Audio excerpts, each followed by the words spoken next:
एक राजा की दो रानियां थीं। उनमें से एक रानी राक्षसी थी, पर यह रहस्य किसी को भी ज्ञात नहीं था। दोनों रानियों के एक एक पुत्र थे। अच्छी रानी के पुत्र का नाम था कुसुम और राक्षसी रानी के पुत्र का नाम था अजित। दोनों भाइयों में गहरा प्रेम था। वे सदा साथ रहते, हंसते बोलते खेलते जैसे सगे भाई हों। किंतु राक्षसी रानी के हृदय में काला जहर पलता था। वह एक रक्त पिपासु दानवी थी। दोनों भाइयों का यह स्नेह उसे सहन नहीं होता था। वह दिन रात इस ताक में रहती कि कब सौत के बेटे कुसुम को मारकर उसके नरम मांस का शोरबा बनाकर पी जाए।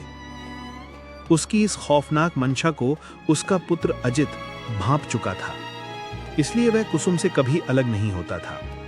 मां के व्यवहार से उसे घृणा होती थी, पर वह सब कुछ चुपचाप सहता रहा। राक्षसी रानी अंदर ही अंदर घुम की तरह खदबदाती रहती। वह कुपित हो दांत पीसती।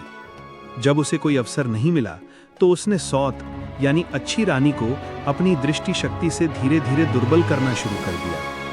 वह उसकी शक्ति चूसती रही। अंततः अच्छी रानी का शरीर इतना कमजोर हो गया कि वह बिस्तर से लग गई। रानी की मृत्यु के बाद राक्षसी रानी ने अपने असली रूप को और भी खुलकर दिखाना शुरू कर दिया। वो न केवल कुसुम को तंग करती, बल्कि अपने ही पुत्र अजित को भी डांटती कि वो कुसुम का साथ क्यों देता है।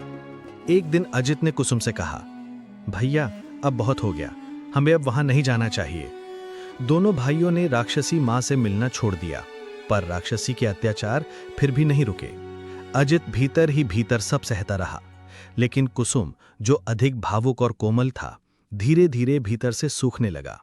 उसका चेहरा पीला पड़ने लगा, आंखों के नीचे काले गड्ढे गहराने लगे। जब रानी ने देखा कि उसका सगा बेटा ही अब उसका विरोधी बन गया है, तो वो जल भुनकर राख हो गई।